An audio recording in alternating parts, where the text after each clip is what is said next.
అవకలపై ఇప్పటికి 10 రోజులు బట్టి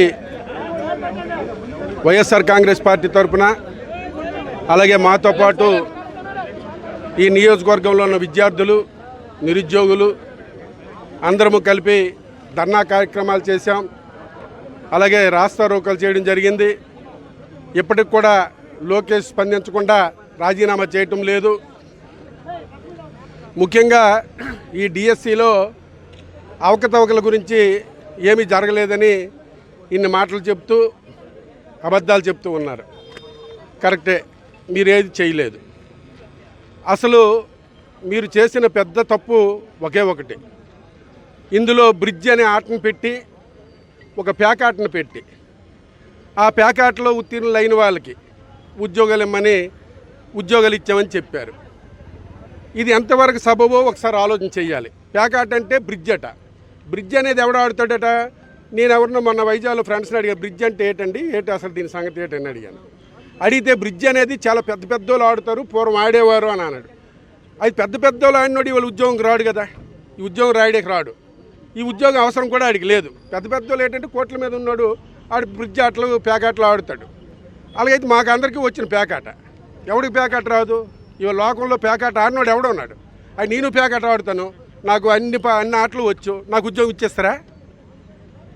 ఇలాగ ఎంతమంది విద్యార్థుల తాలూకా జీవితాలని భవిష్యత్తుల్ని నాశనం చేస్తున్నారు. ఏదో మీ ఇష్టానుసారం ఏదో ఒకటి అనేసి ఇది తప్పు కాదు అని 10 మందితో చెప్పించడం, మళ్ళీ 6,000 మంది ఉద్యోగస్తులు తీసుకెళ్లి కర్నూలులో ధర్నాలు చేయించుతున్నావు. నువ్వు 6,000 మందిని వేసావంటున్నావు. జగన్మోహన్ రెడ్డి గారు అధికారంలోకి వచ్చిన 6 నెలల్లోనే 1,20,000 మంది సచివాలయ ఉద్యోగాలు వేశాడు. ఇవంతా విద్యార్థులు కానీ నిరుద్యోగులు కానీ తెలుసుకోలేక ఆవేళ చాలామంది ఆవేళ పవన్ కళ్యాణ్ మాటలు విని ఆవేళ తప్పుడు పనులు చేశారు.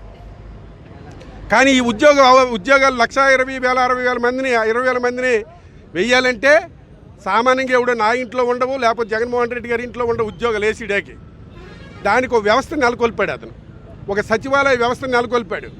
ఒక వ్యవస్థ ద్వారా ఈ 1,20,000 మందిని రిక్రూట్మెంట్ చేయడం జరిగింది ఉద్యోగాలన్నీ కూడా. అది కూడా విద్యార్థులందరూ తెలుసుకోవాలి. ఇవాళ 6,000 10,000 ఉద్యోగాలు వేసేసరికి బాహటంగా తప్పుడు మాటలు చెప్తూ ఉన్నారు. నారాయణ అడుగుతూ ఉన్నాడు, ఎందుకు రాజీనామా చేయాలి అని ఉద్యోగాలు వేసినందుకు. కానీ జగన్మోహన్ రెడ్డి గారు 2,60,000 ఉద్యోగాలు వేసాడు. ఇవే కాదు, ఒక వ్యవస్థ ఇంకొక వ్యవస్థను నెలకొల్పాడు. ఈ పిల్లలందరికీ నిరుద్యోగులు ఫ్యాక్టరీలు అంటుండవు, తప్పనిసరిగా మరికొంత అవకాశం కల్పించాలని మెడికల్ హెల్త్లో ప్రతి ఒక్క 56,000 మందికి ఒక్కసారి రిక్రూట్మెంట్ చేసి ఉద్యోగ అవకాశాలు కల్పించాడు. అవి కూడా ఒక విలేజ్ క్లినిక్ అని పెట్టి అక్కడ విలేజ్ డాక్టర్లుగా నియమించి వాళ్ళకు ఉద్యోగ అవకాశాలు కల్పించాడు. ఒక తెలివైన నాయకుడు, ఒక సమాజాన్ని బాగు చేయాలనుకునేవాడు ఇలాంటి కార్యక్రమాలు చేస్తాడే కానీ ఇలాగ ప్యాకాట ఆడినోడికి బోకోట ఆడినోడికి ఉద్యోగాలు ఇచ్చి ఇది మేమే చేసామని చెప్పుకోవడం అది అంతటి వరకు సబు అని నేను అడుగుతూ ఉన్నాను. ఈవేళ రాష్ట్రంలో ఉన్న ప్రజలు యూత్ అంతా కూడా ఆలోచన చేయవలసిన బాధ్యత ఉంది. ఎందుకంటే ఈ రాష్ట్రంని అమరావతి పేరు చెప్పి కొన్ని వేల కోట్లు దండుకునే పరిస్థితుల్లో ఉన్నారే తప్ప ఇవాళ విద్యార్థుల గురించి కానీ రైతుల గురించి కానీ పట్టించుకునే పరిస్థితి లేదు. ఇవాళ రైతుల పరిస్థితి చూడండి. రైతులు ఎంత అధ్వానంగా ఇవాళ ఉన్నామో ఒకసారి ఆలోచన చేయండి. రైతులందరూ కూడా ఈరోజు ఒక వరి పండించుకోవాలంటే ఊరియా దొరకదు. లేకపోతే రైతులందరూ కూడా 20,000 రూపాయలు ఇదే రైతు భరోసా ఇస్తామని చెప్పి మోసం చేసి అది కూడా 10,000 12,000 వేస్తూ ఉన్నావు. ఇలాంటి తప్పుడు పనులు చేస్తున్నావు తప్ప ప్రజలకు సంబంధించిన ఏ కార్యక్రమం కూడా నువ్వు చేయడం లేదు. ఏమనంటే రోడ్లు వేసాం లేకపోతే లవి వేసామని తప్పుడు ప్రచారాలు చేసుకుంటూ ఉన్నారు. మేము అధికారంలో ఉండేటప్పుడు మేము 15-20 రోడ్లు కూడా వేయడం జరిగింది. ఈ నియోజకవర్గంలో జరుగుతున్న పరిస్థితులు మనం గమనించాలి. పోనీ ఎక్కడేదో నిరుద్యోగులకి అందరికీ ఈ ఫ్యాక్టరీలో బోల్డ్ ఉన్నాయి, వీళ్ళందరికీ ఉద్యోగాలు వస్తాయంటే అవి కూడా ఇక్కడ ఉన్న స్థానిక ఎమ్మెల్యే ఎవరికి కూడా ఉద్యోగాలు ఇచ్చే పరిస్థితులు లేడు. ఇవన్నీ కూడా ఏం చేస్తున్నారంటే మొత్తం అందులో ఉన్న కాంట్రాక్టులు కానీ లేకపోతే అందులో ఉన్న లారీలు లీజులకు కానీ లేకపోతే ఊక లారీలు లీజు తీసుకోవడం కానీ లేకపోతే బొగ్గు అమ్ముకోవడం కానీ ఈ పరిస్థితులు చేస్తున్నారు. కానీ నిరుద్యోగుల గురించి పట్టించుకునే పరిస్థితులు లేరు. ఇది చెల్లదు కాక ఇంకా మన నియోజకవర్గంలో ఉన్న నడివలస సిగడా మండలం నడివలసలో 360 ఎకరాలు ఉంది.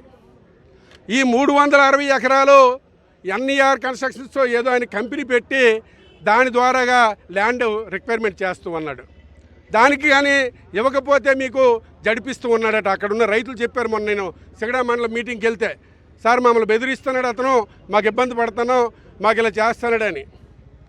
అలాంటి వ్యవహారాలు చేసి ఈ నియోజకవర్గాన్ని ఏకం దోసుకోవాలంటే ఇక్కడ చూస్తూ ఊరుకోవడానికి ఎవడు కూడా లేడని నీకు పత్రికాముఖంగా కూడా తెలియపరుస్తూ ఉన్నా. ఎందుకంటే ఇక్కడ ఇన్ని సంవత్సరాలు బట్టి పరిపాలన చేస్తున్న ఏ పార్టీ వాడు చేసినా, అసలు తెలుగుదేశం వాళ్ళు చేసినా, ఎస్సీలు చాలామంది ఎమ్మెల్యేలు అయినారు. ఎవడు చేయలేదు అన్నాడు తప్పుడు పని.